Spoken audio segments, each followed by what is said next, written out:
steps into it. Pass is caught. Diggs! Sideline! Touchdown! Unbelievable! Vikings win it! Strap yourself in and get ready. And here we go, here we go! The leaders in fantasy football are incoming, giving you the ultimate insight to help you win your leagues and dominate your mates. You're now listening to the Insight NFL Show with your hosts, Guns and Maverick. Welcome to the NFL. Let's go! Let's go! Go!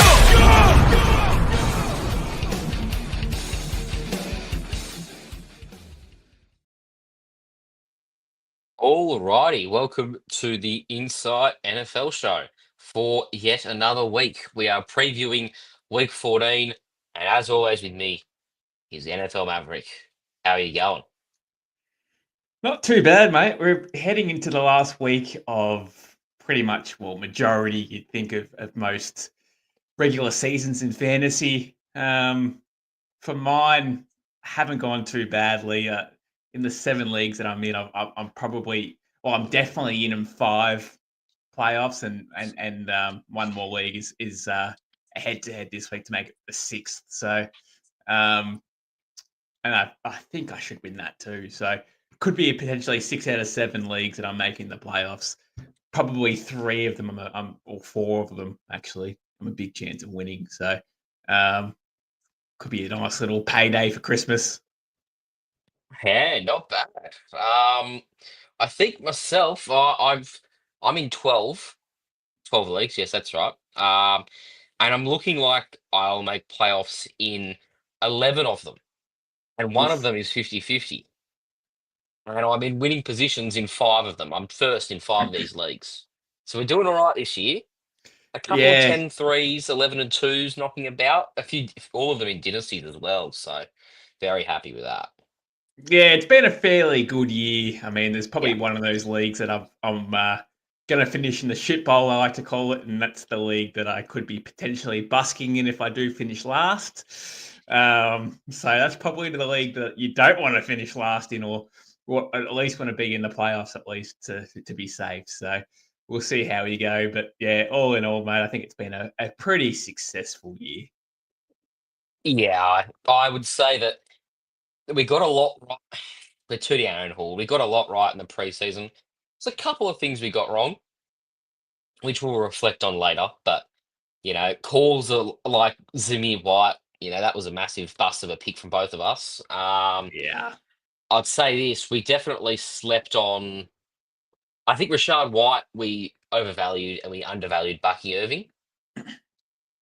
And then, we very overhyped Marvin Harrison as well, but that's a conversation for later. Shit out of, and this is probably more you than me, but the 2 that come to mind straight away is Garrett Wilson and Anthony I Richardson. stuffed up. I forgot about Anthony Richardson. Yeah, okay. In my defense, I did get Tyrone Tracy from the dirt. Yeah. He's now been nominated for the Pro Bowl, so there's that. And look, on the positive, Drake London came up. We were happy on Drake London. Chase Brown, we were happy on. That's come up. So we've had a few good wins, but fair few good losses too. So, of course. But this is the fun of it, though. Like you look back at it and have a bit of a laugh and go, "Oh fuck, how wrong were we on this one?" Travis Etienne was another one. We thought it was a safe one. That didn't turn that to our favour. But you were quite. I remember at the start of the season we had a debate about Pacheco versus Derrick Henry. You were Team Henry. I was Team Pacheco. Look, I'll play the injury card on that one. I think that's null and void. But in saying that, I don't think even a fully fit Pacheco is touching Derrick Henry this year. And I don't think you predicted like this sort of year out of Derrick Henry. And to be honest, I'm going to go one better on Saquon Barkley and thought the same thing with Saquon Barkley. I thought Saquon would be really good. I didn't think it'd be this good. Just because the tush push would be alive and the receivers they've got there, I thought would be good enough too. But Saquon Barkley's been a home run hit. He has been a home run hit, and another one final hit from us, which is going to be my segue into our first and probably main big item of news. when we saw Christian McCaffrey, when we just said during the drafting process, if you draft Christian McCaffrey, draft his backup. Now, at the time, we knew Elijah Mitchell was injured, so we went and said, let's make sure you leave your drafts with, if you draft McCaffrey, leave your drafts with Jordan Mason at all costs. If you did that, you would have had a great first half of the season, really up until last week, where you would have had San Francisco's RB1, which produced all year. But when both of them go down, you know, we're down to San Francisco's technically their RB4 in the form of Isaac Guerendo, who is now the sole guy pretty much in San Francisco. There's a couple of backups there. Patrick Taylor, I believe, is on the practice squad and probably gets promoted, but Yeah. that's nothing. And then you've got Israel Abanikanda, who got dropped by the Jets on Monday and then signed with the 49ers on Tuesday after the Mason and McCaffrey injuries. So what you're looking at probably Abanikanda being the RB2, seeing he's already on the active roster. But so I guess you could roster him in theory. Like Garenda has had a hamstring injury earlier in the season. It's not terribly dumb to roster the handcuff for the handcuff for the handcuff for the handcuff. Yeah, and look, and you probably saw in a lot of leagues this week too, especially more so in redraft. But this week on Guerendo was pretty much a dump the fab on him, really. Yeah. Especially like this late into the year, going into week 14. There's no point preserving any fab. It was this guy is the RB1 for the remainder of the year and has looked good on limited opportunity that he's had there too. He's had like 2 or 3 rushing touchdowns on the year. I think it's been top of my head, maybe 2. Yeah, but he's been solid, hasn't he? But 2 in the last like 3 or 4 weeks when he's had opportunities. So with a solid offensive line and a solid scheme they've got there at the Niners as well. I know they're not going too well, but they do produce good running backs there. So it was really a dumpy whole fab situation. And yeah, it's pretty much keep him away from anyone else is the situation I roll with. I didn't get him in any leagues. I didn't have enough fab, which is a pain in the ass. But yeah, it was more of a dumpy fab and make sure no one else gets him. I think I saw that Matrix drops like $88 of fab on Guerendo, which is valid. I knew it was a redraft league. And at week 14, what are you going to spend it on otherwise? Like the odds of something that big coming up in the next week or two are pretty low. The only one that I can really think of, if like any major issues where you have no fab, would be if Kyron Williams goes down and Blake Corum takes over, or if James Conner goes down and Trey Benson takes over. Even still, like Devin Carter's there. It could be, go one more. Yep. Kenny Walker goes down and Charbonnet takes over. And I'll throw another one onto that. If Devon A-Chain goes down, Jalen Wright steps up because most it's washed. Yeah, like there's some situations there. Like, I mean, I'd be shocked if any of these happen, might I add. But hey, look, it's football. It's running backs. That like the chance of them getting hurt's higher than probably not. But it's possible. I mean, J.K. Dobbins went down 2 weeks ago, out for 4 weeks minimum, so he's probably out for the fantasy year. Eckler just went down, so that means Brian Robinson pretty much to the moon now. So like things can happen quickly. Another one would be if Bijan went down as well and LSU steps up too. So that's another one too, might I add. But yeah, like there's one of those things where you have an opportunity to get a top RB off the waiver wire. Well, you think would be a decent player anyway. So yeah, I'm fine with dumping $88, $100, $120, whatever you got. Yeah, I was about to say, I did quite literally drop $120 on Isaac Guerendo in one of these leagues. We have a $150 fab limit, and I've just had the perfect roster all year. Like I had Mason and McCaffrey, I think, and they've both gone down. Oh no, I had Mason. I didn't have McCaffrey. Sorry, but like I've just had the perfect roster, and then which meant I hadn't had to go on waivers at all. And then this came along, and I'm like, let's just put $121 on it, and I will absolutely have Guerendo. The second highest bid was 87. You'd be spewing if you put $87 on him and didn't get him. Yeah, and absolutely. I know in our League of Insight, Brano chucked on $74, and the other person chucked on $74 as well, and Brano missed out because of the priority selection. That's as rough as it gets. Yeah.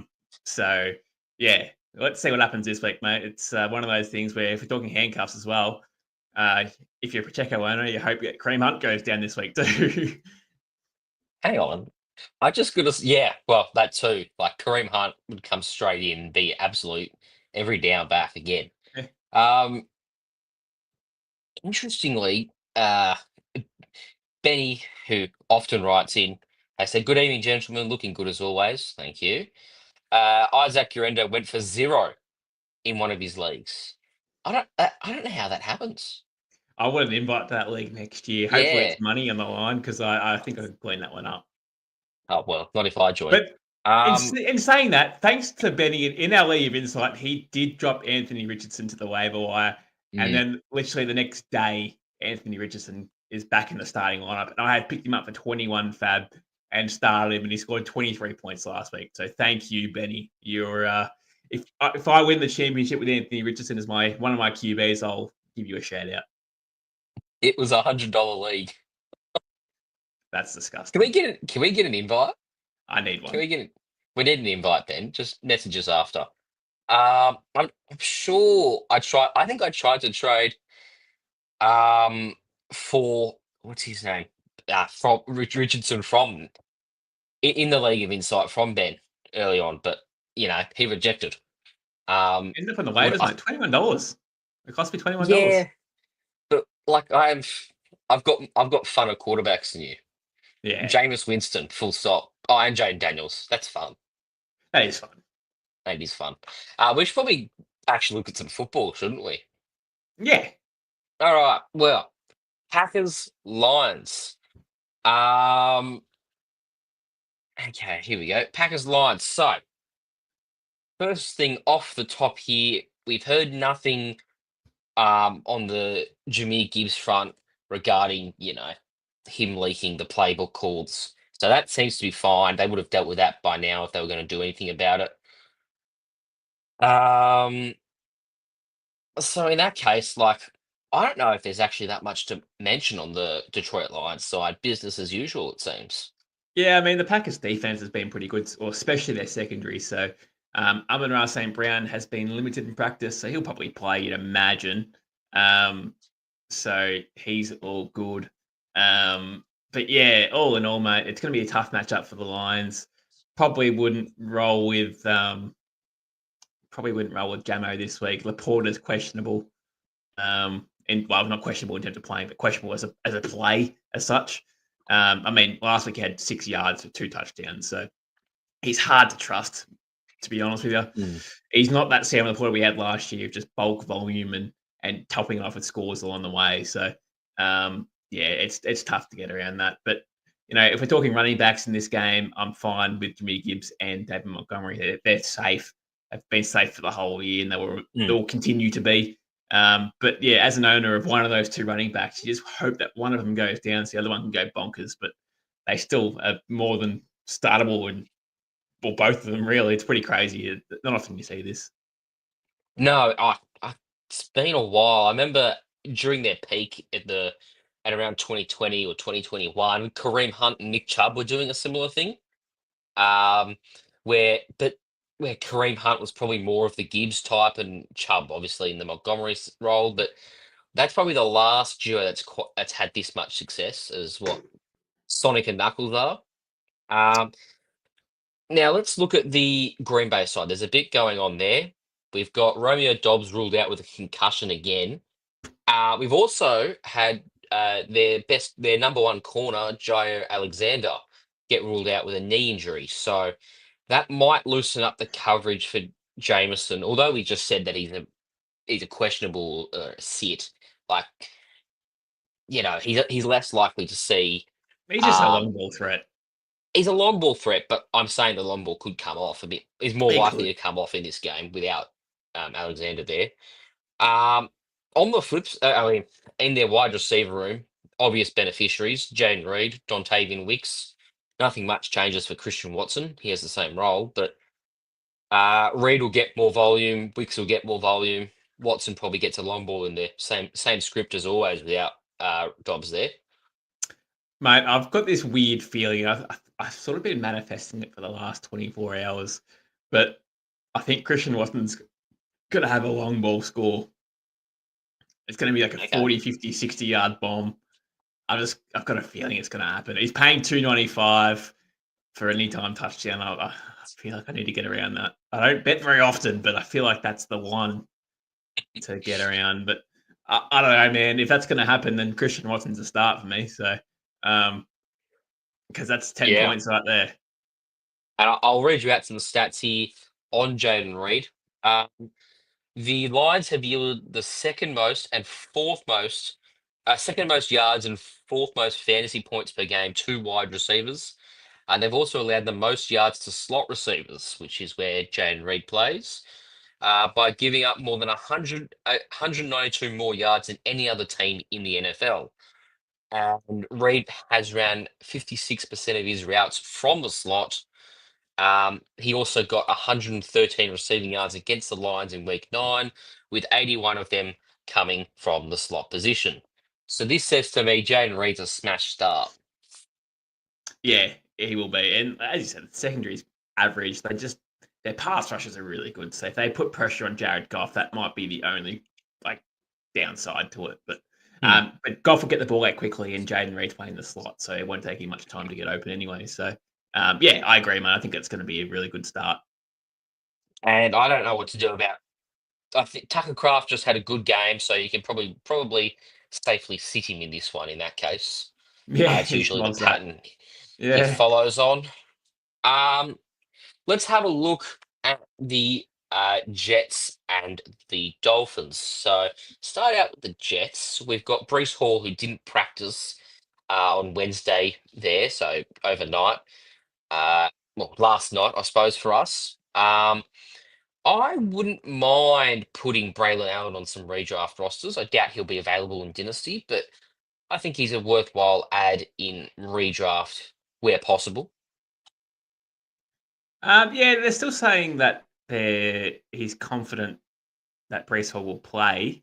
But if he doesn't, then yeah, Braylon Allen's just a plug and play, is he not? I would have thought so. So I'm just looking through here. He's rostered by a lot of people. Or at least in my leagues, he's only available in one league for me right now. So whether that's just conscious fantasy managers who have caught onto this earlier today, I don't know. But I think it's worth a look. Yeah, at the very least, worth a look to see if he's available, if you can slide him onto your bench, because he could be well and truly a bell cow RB1 this week in And Hall's absence. especially the Jets are 3-9. If it's a 50-50 with Brees Hall, they'll just tread with caution and probably just sit him and play Braylon Allen, because what's the point of risking maybe even a serious injury to a top RB that they're going to have for, at least 5 years? So, yeah, I just don't see the point in playing him unless if it's 50-50 shout, then just sit him. And then Braylon Allen's going to be a good little play. Like, he's shown enough throughout the year where he's good enough to kill blokes on his rushing attempts. He's a big, solid receiver, running back that just loves to bruise blokes. So, yeah, I don't mind. But look, they're probably going to play Brees Hall, mate. They've already said he's expected to play, so I would imagine he'd play. All right, well there you go. And then in the wide receiver room there, I mean, they're all over the place. You've got Garrett Wilson, who he only had 5 catches last week. Yes, he did see 10 targets, but on the flip side, Devontae Adams saw 12. He looked like he had a much better rapport with Aaron Rodgers than what Garrett Wilson does, which I suppose is to be expected. But I don't know where I sit with Garrett Wilson right now. I'm off him. I'm off him big time. But are you sitting him? Probably. The secondary is pretty good. The Dolphins, they were okay. So yeah, I don't know. Depends on your formats. If you've got a better option, it is bye week, so it makes it a bit hard to sit him. Because you're looking at I don't know. Like you're gonna have there's like what 6 teams on bye this week or something like that. Yeah, there's a few and very relevant teams as well. That's what I mean. So look, you probably start him due to the buys, but I'm not really expecting a big score out of him. And look, mate, probably for the remainder of the year, I'm not expecting that either because I wouldn't be shocked if they shut down Aaron Rodgers sooner rather than later and just said, fuck you, Aaron Rodgers, you're out next year as well. And obviously that's already been a discussion, but that relationship is bitter. So Yeah. I would not be shocked. So I also thought about this. Would it be a week ago? I suppose it would be a week ago that Aaron Rodgers probably doesn't go around again for New York next year. And I also thought that the quarterback class outside of Cam Ward and Shador Sanders probably isn't the greatest class to draft one in, if that makes sense. Draft a quarterback in. So what I did was I went and rostered a bloke by the name of Jordan Travis, who was drafted by the New York Jets this year. He came out of Florida State. There's a bit of hype around him. He's injured, very injured right now. And is it like a small chance he's a starter next year? You're just making up people. Yeah, that is not a player. That is a player. He was the starting and quarterback for Florida State when they went on their big run last year and still didn't make playoffs. it's not a player. But if like what I'm trying to get at is there's more of a chance they go for Justin Fields than they do this other bloke that you're talking about. Trust. I don't. Trust. No, they'll sign a veteran and ruin everything. They won't even sign Justin Fields because that's a sensible thing to do. They won't do that. It'll be Sam Darnold back in the Jets room. That's not happening either. If it does, that just shows where they're at. Yeah. Now for the Dolphins, I mean, yet again, let's talk about Jalen Waddle. Still not a play this week. He's a sit for me. The Jets have allowed the third fewest fantasy points per game to wide receivers. They have given up just 7 total touchdowns to wide receivers this season as well, and the third fewest yards. Nowhere near my starting lineups this week, even with the buys that we've got. Yeah, probably not. Yeah, it's hard. It's really hard to even consider him. Johnny Smith is probably the one that is a big beneficiary of just Tua coming back. It feels like Tua is just getting the ball out a lot quicker out of the like instead of sitting in the pocket and just holding it, he's just getting out quick little slants to Johnny Smith. So obviously he's worried about future head knocks and anything like that. So just been getting the ball out quick and letting Johnny pretty much eat really. You know who's been the tight end one in the last month? Johnny Smith. Yeah, Johnny Smith. Yeah, I mean, for me, I agree. Absolute surefire start. You start him, you start A-Chain, you start Tyreek Hill just because of where you drafted him and the past pedigree he's got. And Tua's always a very solid start. Like since he's returned from injury, he has been pretty rock solid, barring a bad game against the Rams. Like last 3 games have been all above 20 points with multiple touchdown passes in each of them. So that's pretty safe to me. Yeah. Falcons Vikings. It's the Kirk O'Chain's revenge game.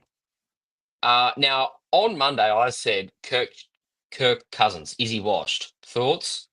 Then I discovered he's thrown 6 interceptions and 0 touchdowns in the last month. What did I say? 6 touchdowns and 0 interceptions? I think so. I don't know what you said. Okay. I meant 0 touchdowns and 6 interceptions in the last month. Yeah. The polar opposite. Really bad. Pretty disgusting. It's a bench if they lose this week and they go 6-7. They can't play him. Well, again, the Vikings are really, really good rush defense. Really, really good. So Kirk Cousins will not be moving in the pocket. He's not that type of guy. So he's going to be either getting sacked all day or throwing absolute dimes or interceptions. So look, are they on the bubble? They're sort of on the bubble of making it, not making it. Still, they probably need to go perfect from here on out, don't they? Or close Well, to it at least. they're against Tampa to win the division. Yeah. So but Tampa have a very soft draw home. So, yeah, probably. Like, Tampa could still end up with 9 or 10 wins on season's end. Well, thereabouts. I don't know if that's exactly true, but what's Tampa's record? They're 6-6, and they've got the Raiders this week. Then they've got the Chargers. They probably lose that. Dallas probably win. Carolina, they probably win, and then New Orleans to finish. They probably 2 weeks. they. Sorry. 2 weeks ago, you look at this and you go, "Well, the Falcons are on a 3-game losing streak, and the Bucks are on a 2-game winning streak." Like 2 weeks ago, you'd be thinking, "Oh, fuck, we're 2 games clear. We're sweet." And all of a sudden, you're staring down the barrel of turntables. benching your quarterback. And they're 10 against. It's gonna be hard. Look, I'm backing in Kirk. Yeah. Okay. Penix starts next game then. There you go. That'll be. I'll take that side. And he probably, if it gets grim, he'll probably see some time in this game. I mean, to be honest, like, it doesn't change whoever the quarterback is. Nothing changes for me in terms of where I sit with Drake London. Like, yeah. Penix is good. He was probably the most ready to start of the JJ McCarthy, Bo Nix, Penix tier. You know, but so I have no problem. Bo Nix says hello. He developed very well, but going into the draft, we thought that Penix would be a starter, and McCarthy or Nix might be sitting a little bit rather than the other way around. But like, I have no problem starting Drake London, Darnell Mooney, Bijan Robinson if Penix was to play a lot of reps at quarterback in a game. But let's treat it this week as because Kirk Cousins is starting. Let's just look at it that way. Drake London, Darnell Mooney, smash starts. Thoughts? Oh yeah, for sure. Yeah, for sure. I'm not big on Pitts though. That's probably the one that I'm not big on. He's just like flat out not turned fantasy relevant again. He's just done the old John Cena, you can't see me, and like Kirk Cousins cannot see him. Yeah, he's pretty much just bench, maybe even not rosterable. Yeah, is he even top 12 No, tight ends? No. I think he's had 2 goose eggs this year. He has had 2 goose eggs. I'll read you out some stats in favour of Drake London and Darnell Mooney here. So the Vikings have allowed the most fantasy points per game to wide receivers, including the 3rd most yards. They also play zone coverage 75% of the time, and Drake London has the 11th most yards amongst wideouts versus zone, whilst Darnell Mooney ranks 19th. The Vikings play split safety defense at the highest rate in the NFL, and Drake London has a good matchup against that, being the 4th most yards against split safety coverage, and Mooney ranks 9th. So that the Vikings, to shut those two down, they're going to have to completely change up their defense, or you just try and contain them with what works for you and hope they don't break out for a big touchdown. And that's going to be pressuring Kirk Cousins. That's all it's going to be in the pass rush. That's all it's going to be. I don't think they'll change much. I think they're just going to roll with what they've been doing the whole year. They're 10-2 for a reason. So I don't think they're too worried about the pretty much the elderly of Kirk Cousins in the pocket unless they can get to him, which they probably will be able to. They'll put some pressure on for sure. Yeah. On the Vikings side of things, it's pretty stock standard there. I don't know what to expect from this. Like, well, I'm nervous. Particularly in the tight end position. Like, TJ Hawkinson, he's gone dud game, good game, dud game, good game, dud game. Is it a good game then for Hawkinson? Like, what are we looking at here? Well, I'm nervous because it seems like as good as Sam Darnold's been this year, and he has been very solid. The one thing is, well, JJ hasn't had a receiving touchdown since week 7, week 9, maybe I think it is. It's been a while. It's been like 4 weeks. I think it's week 7. Um, but Yeah, week 7. Yeah. yeah, week 7. So that's concerning for me. But also Sam Darnold, he's just shown, and especially in the last 6, 7 weeks at least, when Hawkinson has come back, he can't support more than one fantasy relevant player in the receiving slash tight end room. You'll have a random Addison blowout, but JJ and Hock will be quiet. You'll have that random, not random, but and then you'll have JJ that blows up, and then Addison's quiet, Hock's quiet. And then the other week you go, Hock is half decent, and the other guys were okay. Like he can't. It feels like he can't support in fantasy 2 options on the offense. Like Aaron Jones is Aaron Jones. He's not really going to be affected by this, but I'm talking more receivers here and your tight ends. Just feels as though he can't support them. Yeah, it's. I mean, look. He's been good too. Yeah, Donald's been good, but it's good by the standards of. And this is harsh, but it's good by the standards of Sam Darnold, right? Yeah. Like he's playing. He's probably playing at a top 16, top 20 quarterback level right now, right? Which isn't always I can support 2 wide receivers at that sort of level. The top 15, top 10 guys, they can support 2, and even pushing past the top 10, you can support 3 sometimes. But like But when with you can't Darnold, support those 2, yeah, I just feel as though the off season might be a bit grim for him. Yeah, like they've made some serious strides this year, and you're thinking, oh shit, maybe like we're an upgrade at QB away from like really contending, and they're contending this year. Don't get me wrong, they're 10-2, they've been really good. But like to go like playoffs is a whole new different beast, right? So like Sam Darnold might feel the pressure. He's a free agent into the year. He's got no contract currently at the moment. So he's still playing for his career. yeah. So like Now, if he's yeah, demanding $30 million in the offseason per year, the Vikings are in a situation where they've got JJ McCarthy sitting there as a top pick. And I don't know what their salary cap situation is, but they're paying a shitload to JJ, and their defense, they've got a few there as well. So yeah, it's hard.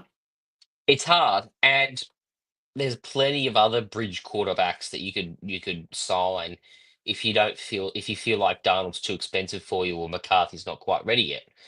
Like for example, Jameis isn't going to be demanding 30 million a season. He's not that player anymore, and I think he knows that. Um, Yeah. Darnold Darnold's the same age as Josh Allen, and thinks he can still be a franchise quarterback for someone, and it's his right to explore that avenue, right? I just don't think it'll be at Minnesota when they've invested a top 10 pick for a quarterback. Um, I could see him ending up at.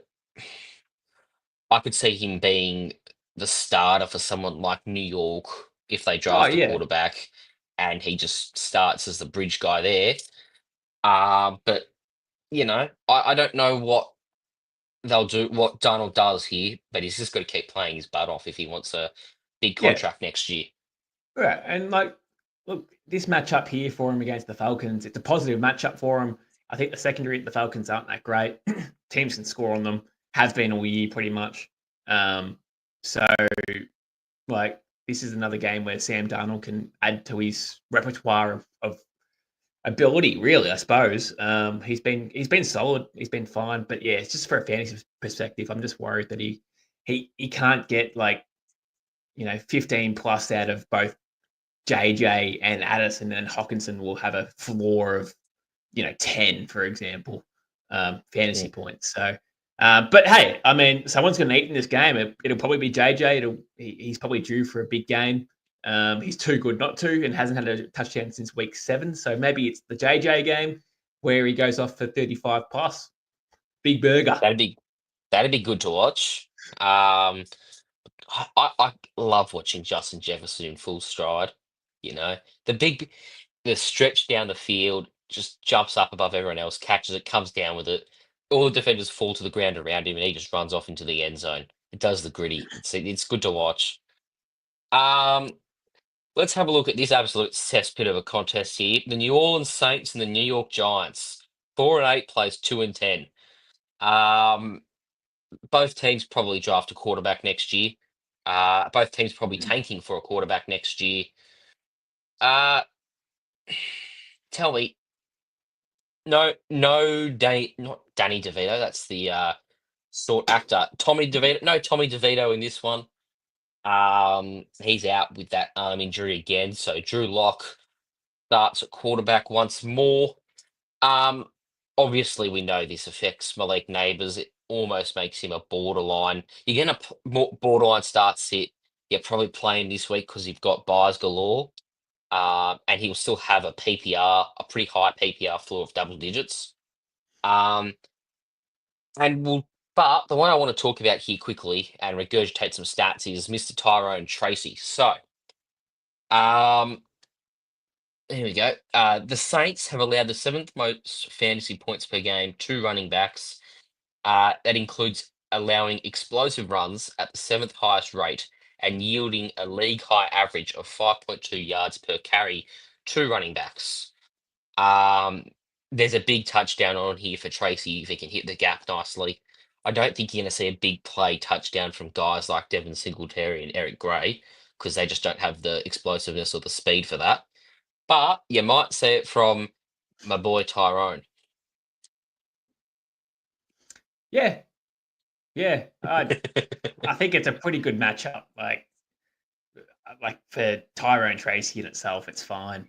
And Malik Neighbours too. I think he's got a really high target share in this one too. So again, it's a really weak defense. So this Saints defense gives up a lot of points on both the run and the pass. So yeah, it's going to be really good for pretty much nearly everyone involved. I'd say on the Giants, they're just held back by a shit QB.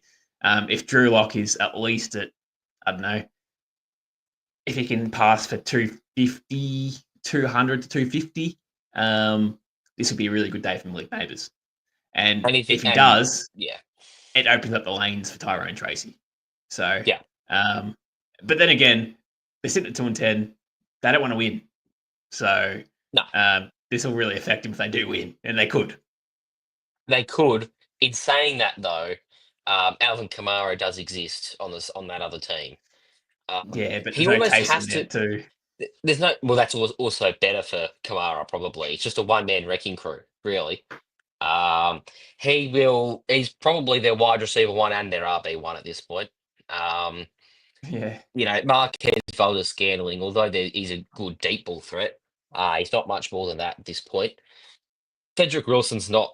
They haven't really got anyone for intermediate stuff other than Juwan Johnson and Foster Moreau, two tight ends. So I'd be looking the way of Kamara. I think I mean, you're never benching Alvin Kamara, but yeah, high expectations for him this week in my eyes. Yeah, I agree, mate. And really, I need him to fucking fire up too because in my matchup against DFAB, it's us, me versus him. Whoever wins pretty much goes into the playoffs. So if Kamara can have a big day, that would be very nice. But yeah, I mean, he could have 30 points in this game. The matchup's so nice that it's the Kamara show that Taysom Hill. Really, it really is. There's not going to be a vulture in the backfield taking off carries off him or goal line carries or anything like that. So it's pretty much going to be the Kamara show. Yeah, massive expectations here. Let's move to the next game. Carolina play the Philadelphia Eagles. All right, let's get the first guy out of the way. Saquon Barkley, over or under 30 points in this one?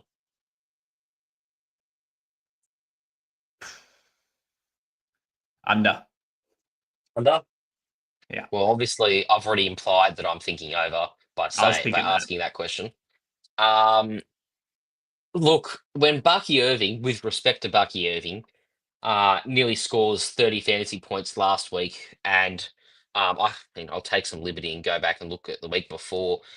Oh yeah, well, I mean, no, okay, it's not that good. Kareem Hunt got 11 against him the week before. I was hoping it'd be a bit more than that for the sake of my agenda, but look, it's a great matchup. That's really the main point here. It's a great matchup for Saquon Barkley, probably a top 3 matchup for him on the season. Yeah, here you go. Tyrone Tracy ran for 100 yards against the Panthers back in week 10 as well. So there's Saquon's running for 100. That's just the first thing. The tush push might be a problem. maybe even some rushing touchdowns for Hurts to get going as well. I mean, this could be a blowout, and they might not see the second half at all. Mm. But then So again, if you're Saquon telling Barkley me does all the damage, Kenneth Gainwell's a smash start this week then? no. You'll see some That's what time I'm though. hearing. You'll That's what see I'm some hearing. time. Well, I mean, we'll start everyone in this one really from Philadelphia. The defense is no good. Um, it's really Carolina's offense that's actually keeping them competitive right now. Bryce Young's playing out of his skin. Um, he's finding good connections with Adam Thielen and Xavier Leggett, who I think's had a pretty underrated rookie year considering how um, dreadful the Panthers have been at times. Um, I think the main thing to talk about in this one, though, for the Carolina Panthers is their running back room. How do you see moving up forward? It's Chuba Hubbard till I see otherwise at the moment because, I mean, he was pretty grim last week. Probably take that as just a bad game. But it's not like Brooks was seeing like north of 10 plus carries. He only had 6. Um, so, yeah, I don't really see it as being a 50-50 split, maybe like an 80-20 split, maybe. But yeah, it's going to be Chuba Hubbard until we see otherwise, which won't be this year, I don't reckon. I think it'll be more for next year. Mm. But in saying that, it's a tough matchup. The Eagles' defense has been very, very good for pretty much close to the whole year. It's really tough feeling against these corners. The corners have been taking souls all year. So apart from Nakua and Cup, that's the only two that really got off the chain against them. But I don't expect Thielen or Leggett to be that duo that will get off the chain and dominate these guys. It's going to be hard. Bryce Young's going to find it hard. I think the short intermediate passes for Bryce Young is probably where he's going to make his money this week because the long deep balls I don't think are going to be there. There you go. Yeah, I don't think there's much more to talk about in that one. Yeah. Yeah. All right. So Browns, Steelers, polar opposite records, 3-9, 9-3. Let's get straight into the Steelers here. Who do you like in this one? I sort of don't mind Pickens, to be honest. I think Pickens is in for a really, really good matchup. The Browns give up some like points and give up plenty of points. And I think they're like the highest rated team of giving up big plays too. So I can see Pickens, who really needs to sort of grow up a little bit. And this is probably the week where he might dominate and just stay calm because I'm sick of seeing him try and fight people. That's just the Pickens of what we love, I suppose. But yeah, no, I do see this being the Pickens show.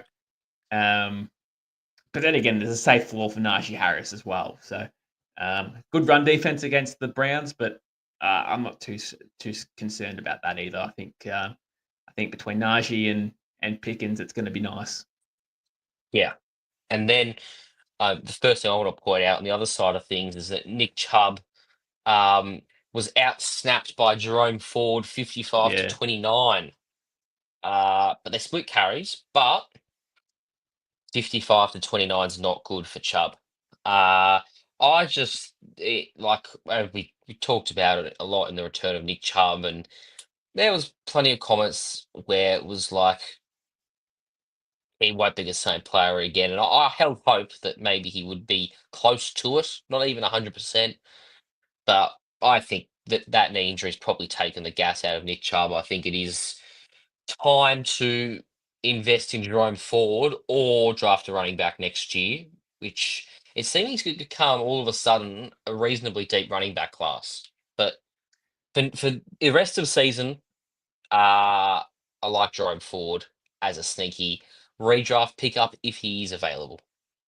And yeah, he'll give you like, especially in PPR leagues as well, the pass catching ability as well, which Chubb has never really been able to do for the majority of his career. He's been able to do little bits and pieces, but for the most part, he's had big pan-fried hands. So yeah, Jerome Ford, that's where he excels. And if he's getting out snapped, it's probably because of the pass catching ability on top of what he can do on the ground, which is not much.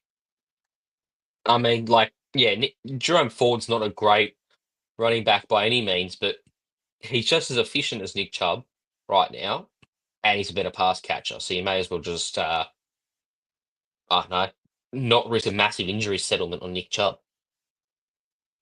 Thank you for copying what I said. Is that exactly what you said, word for word? Not word for word. Oh, I'd say that better. Oh, well, that'll do. Just great minds. That's really all it is. The wide receiver room for Cleveland, though.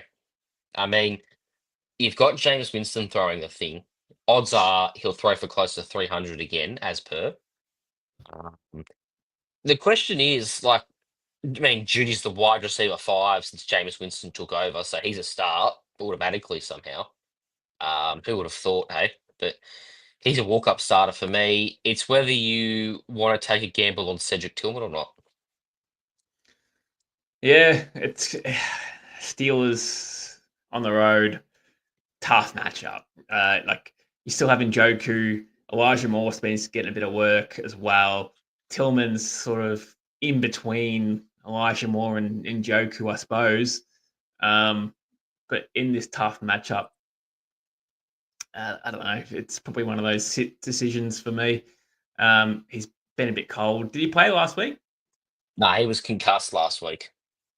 And outside of that, he's been all right. So I'm probably sitting him unless you desperately need to play him. But if you have a better option, like a Malik Neighbors, for example, I'd be rolling with Malik Neighbors over Tillman this week if I had to make that decision. Yeah, I agree. I mean, we saw 3 amazing weeks from Tillman, and then one down week, and then the concussed game. Like, I think just give him a week, see where he's at now in this offense, see where everything's settled. And it's a pretty good week to have a look at Tillman again against the Steelers. I think you can afford to sit him. If you can't, then he again, should still find his way to double digits or thereabouts. He has been DNPing. He DNP'd today, so okay. He obviously ruled out last week. DNP so far, so it's not trending in the right direction for Tillman. But if he does play, I think sit him anyway. Yeah. All right, let's look at the Raiders and the Buccaneers. Now, the big news is that the bloke named Sincere McCormick, he is now on their active roster with DJ Turner going on IR. This makes it a 4-man hustle for the RB1 job. Alexander Madison is still questionable. He was limited today. Probably means he plays or is fit to play. Zamir White did not practice, so he's probably still up in the air. And the question, I think, the big thing to watch in this game, and it's the only really interesting point, at least on the Raiders side, is can Sincere emerge as the RB1 still with Madison returning? Yeah, Madison's not their future, so absolutely, there's a world where that can happen. Sure, but yeah, no, I can see it. I can just see it. Madison's nothing, mate. Madison is absolutely nothing. Oh, like I agree that Madison's not the future and he's not much himself. It's whether or not do you think the Raiders will see it that way? Look, they'll probably end up splitting carries for this week. It'll probably be like a 50-50 share, maybe a bit more pass catching work going Madison's way. Maybe Sincere is not a great blocker as well in the backfield. So that's a big thing for running backs. If you can't block, you're pretty shit. Coaches hate running backs that can't block. DeAndre Swift is like the epitome of that, and loses snaps because he can't block and just will not block. So it could be another factor as well. It's one of the reasons why, Khalil Herbert, who was tipped to replace David Montgomery and was doing a great job at getting rid of David Montgomery from Chicago, he got dealt away because he just cannot pass block at all. It's one of the key factors there. I mean, Yeah, so if Zimmy White doesn't play, we think it'll be a split between Madison and McCormick in terms of actual carries. You might see Abdullah feature on some passing down stuff, but if we get a four-man backfield, it could be very messy. Obviously, regardless, you don't start anyone in that backfield. I'm looking forward to seeing O'Connell in this game, to be honest with you, because again, the Bucks defensively aren't that great. Jacoby Myers has got a fantastic matchup this week. Mm, Has the ability to go big, and Brock Bowers obviously is pretty much he put 15 points on the board at a starting point. That's where he starts on, and see what he can get to after that. Because the floor is 15 points. It's crazy, yeah. especially in tight end premium leagues as well. But so I want to see what O'Connell can do. I think he can cook in this matchup because the Bucks are horrendous on defense. It would make sense that he goes nuts against the Chiefs, which he shouldn't be doing statistically, and then against the Buccaneers, where he should be carving them up, he throws 3 picks and finds a way to give Desmond Ridder some snaps at quarterback. Yeah, It just screams the Raiders, doesn't it? That happening. yeah, and on the flip side as well, I mean it's Bucky Irving to the moon at this point. Rashad White, we'll see. He'll still be involved, Rashad White, but not to the Bucky Irving's ability. Bucky Irving at this point can probably see 20 plus carries and be fine with it. But Mike Evans is another one who's returned back into lineups and been dominating, has not missed a beat at all.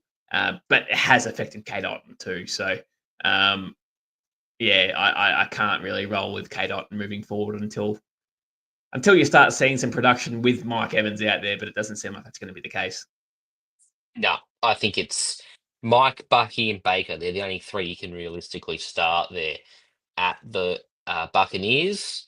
The Jags and the Titans. Now, this is essentially a battle for a top 5 pick as well. Um, However, I back the Titans to win. Why? Because Trevor Lawrence is on injured reserve. Obviously, the hit from Alshire knocked him out, missing probably the rest of the season now. Alshire himself missed 3 games.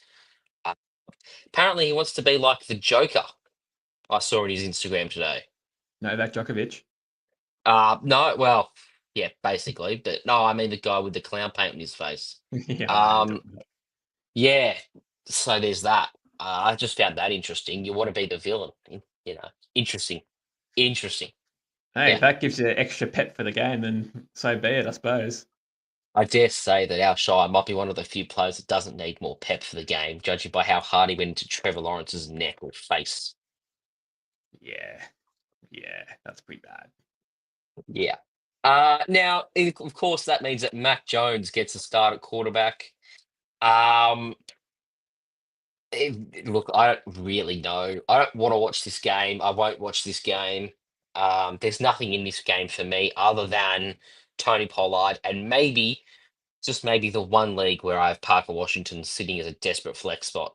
Uh, so there's those two guys. I'm not really keen on this one. What stands out for you? Um, Pollard is probably one. Second, should I say, is Westbrook Akine keeps his touchdown streak going. Is probably another one. I think he might be a bit of a nice play this week because of the ability of touchdowns. He scores every week nearly, it feels like. So Will Levis has been better and better. Hasn't been perfect and been far from perfect, but playable. It's a good matchup. The Jags give up fuckloads of points. And yeah, it's such a good matchup for the Titans in general. But on the flip side of things, mate, it's probably going to be the Brian Thomas scenario. And if he can make things work with Mac Jones. Mac Jones was okay last week. I think he threw for nearly 250 or between 200 and 250. In a So half as well, mind you.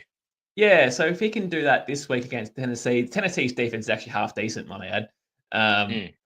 But yeah, if he can do that against the Titans this week in over a full game again, I think Brian Thomas will be obviously him and Ingram will be probably the focal points of this offense as usual.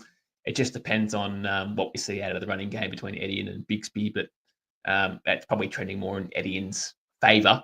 But Etienne has been far from productive with the touches he's been receiving as well. So Yeah. yeah, It's It's hard to really get a gauge on what's worth starting in this game. As you say, Westbrook Kine, his touchdown run, and the Jags defense, it makes sense to give him a go in your starting lineups this week. Um, Tony Pollard, like he's every down back, so that makes sense as well. He could Um, have a big 15 plus like yeah, floor in this game just based off the matchup.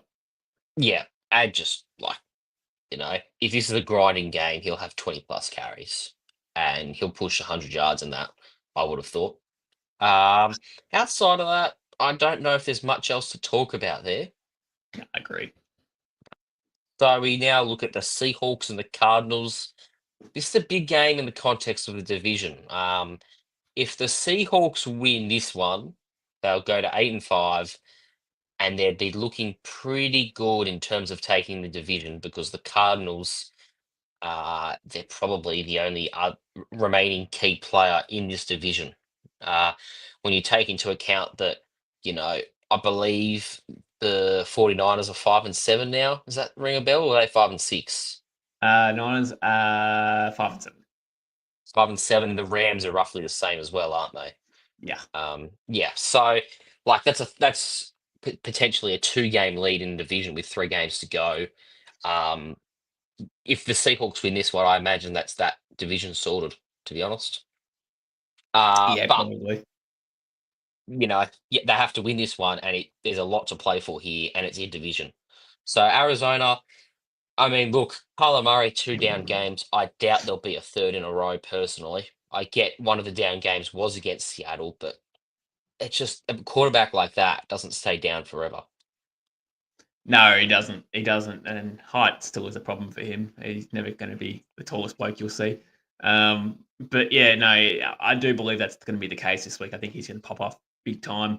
I think Marvin Harrison will be the beneficiary of that. Trey McBride's been solid all year and will continue to be. But I think this is going to be the Marvin Harrison game. Potentially that Marvin Harrison breakout game in a big, big game. Like this is a huge game for in division matchups. I think this is going to be the Marvin Harrison game where I'm booking him in for 20 points. I think it's going to be the You're, game. you're booking him in for 20 points against the best quarterback duo in the league. Yeah, going to kill him. Yeah. Okay. All right.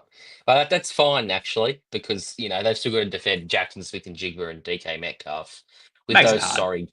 with that sorry defense. So we'll be fine. Anyway, well, let's talk about them. Smith and Jigba, DK Metcalf. I think that's a good matchup there for them this week. Yeah, it is. It is. It's just, it's hard to really trust in JSN fantasy wise. He's had those big 2 weeks were huge, right? But they've just been trending downwards since. 4 targets last week, I think it was. 4 targets, 74 yards. That's still pretty solid for a Yeah, quiet game. It's I New want to York, see. like it's a solid defense. I want to see 8+ targets for JSN weekly. Um, Mm. four doesn't cut it for me. So, yeah, you know I what I think mean. he's still a start regardless in this. In this matchup, he is, yeah, for sure. Yeah, But I want to see him. uh, I want to see him 8+ targets. That's what I want to see out of him and DK Metcalf. I think there's a world where they can do that. yeah, I can tell you the world. It's not with Geno at quarterback. Before. Yeah. Yeah. Well, There's a bit of that. Like I think Smith and Jigba has broken out as a wide receiver. I think he just needs a better QB to support him, but that's going to be hard to find in this market. yeah. So yeah, we got, and then the other thing I want to talk about is the lack of consistency from Kenneth Walker the third. Had a quiet few weeks now. Hasn't really hit the heights he was hitting early on in the season. I reckon he's due. He's due a big game. In division, Yeah. opportunity to lock in a playoff spot almost. I think this could be one of his big games. It's a good matchup Yeah, it for is. him. I don't have the exact stats on me, but the run defense of the Cardinals is not good. So I'm fairly confident in starting Kenneth Walker. Anything else to touch on here? I mean, Trey McBride, obviously, he's basically copy and paste for Brock Bowers. What you say about Brock Bowers, Yeah, The floor is 15 points, and let's see what else he gets.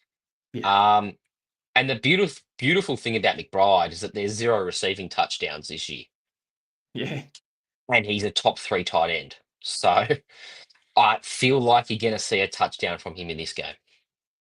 yeah. I don't disagree. Chicago and San Francisco. First thing to note here, Guerendo, if you've dropped all that fab on him, you start him.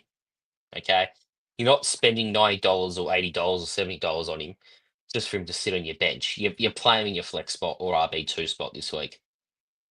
Yeah, and it depends on what you've got there, though. I mean, you could own some really good running backs and really good receivers, and you've just stashed him on your bench to keep him away from somebody else.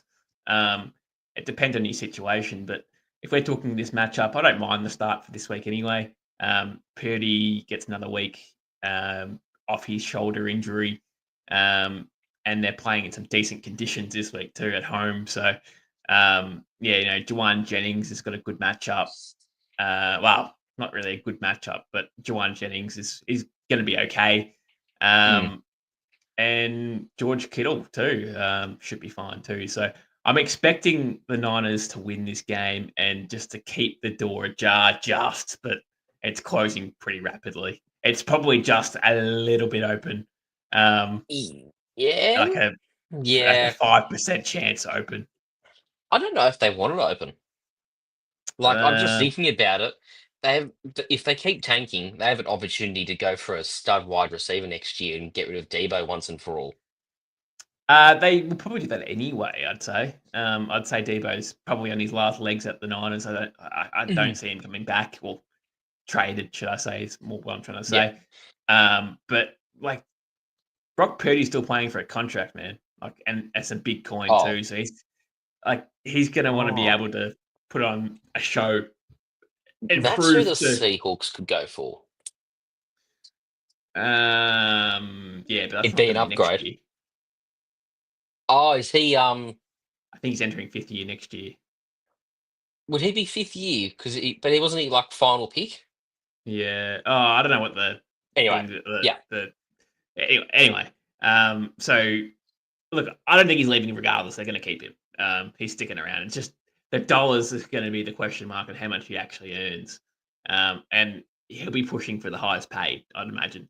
He'll be pushing for $60+ million a year to try and beat Dak, and that's a lot of money. That's a lot of money. I don't think Dak's worth that, but I don't think Purdy's worth that either. So, but hey, he'll probably get paid that to keep him around. I think he's a fine game manager. I think he's a fine QB. And I don't mind the matchup this week either. I think this is probably, again, I think this is where he comes out and starts dominating again, just to try and prove that he's worth that amount of money because he's got that fire in his belly. Yeah, he needs to bounce back because he didn't have a great game last week. And before the shoulder injury, he was playing pretty well. On the other side of things, I have one share of Roma Dunze across my 12 leagues, and I won't be starting him in that league. The 49ers have allowed the 8th fewest points per game to wide receivers. They've given up the 2nd fewest yards to outside receivers, which is where Roma Dunze features 68% of the time. If you're desperate, you play him, but not for me. Yeah, I agree. I think it's a bit of a stretch. But again, another week without the OC, Shane Waldron. Is it the first week without Eberflus? What's his name? Eberflus.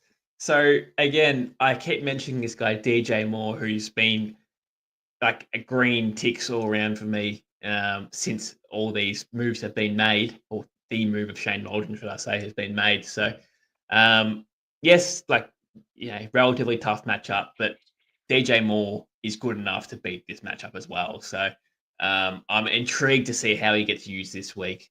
I would imagine be very much the same, but we're talking like a floor of 5 or 6 catches is probably where I'm looking at for DJ Moore. Again, it's going to be 60, 70 yards. If he scores on top of that or has more, than beauty. Yeah. I think Moore's safe play. Keenan Allen, I'm probably sitting this week.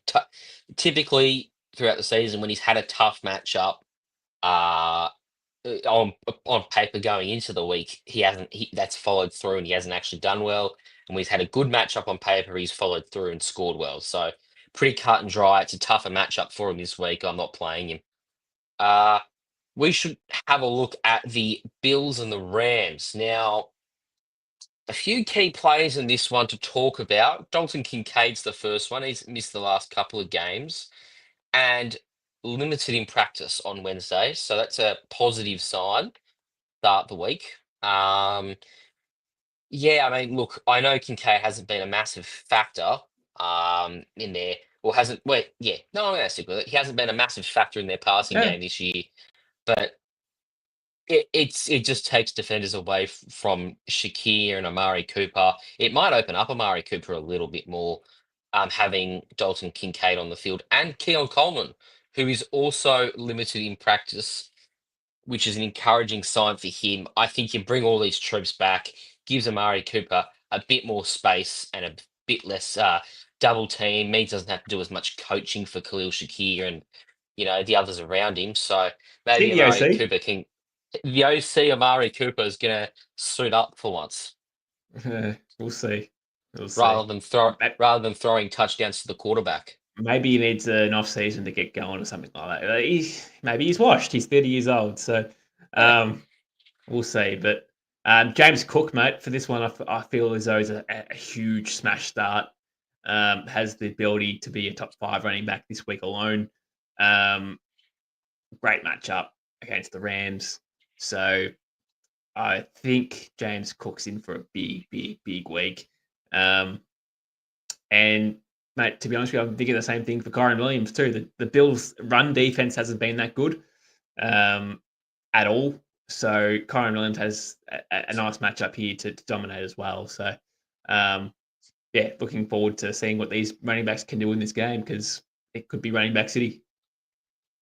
Yeah, and I'm looking forward to that game. I think there's a lot of players I'd like to start in that one. You know, yeah, Puka Nakua's, Cooper Cups, Kyron Williams, Cook, Shakir. I'd be tempted by Keon Coleman if we get a full practice before the end of the week as well, just because he's been good since Amari Cooper got there. But let's look at the next game, prime time, Chargers, Chiefs. This will be an absolute doozy. The Chargers have been great without having really that good of an offense. Lad McConkey, he is starting to deliver on some of the preseason hype we gave him here at Insight.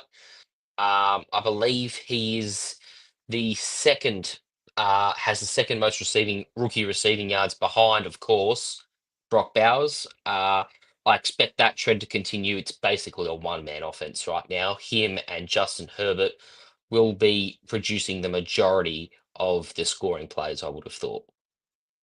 Yeah, I don't disagree. Gus Edwards, a tough matchup for him as the starting running back. I think the Chiefs run defense number 1 or number 2 in the league. They're top 2. I don't know if it's 1 or 2, but top 2 we'll roll with. So yeah, that's gonna be hard for him. He's gonna be very touchdown dependent for sure.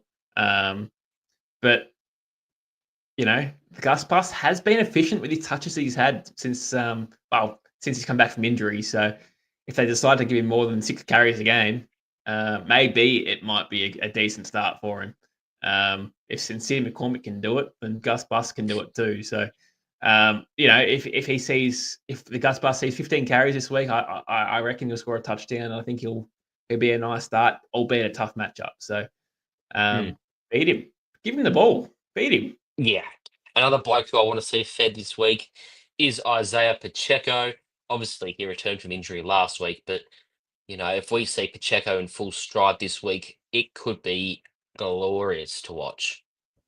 Yeah, I'm excited to see how he goes. Another week off the injury, back in the action, another full week of practice, and looked good last week when he did have the touches, especially that one for the 30, 40-yard gain.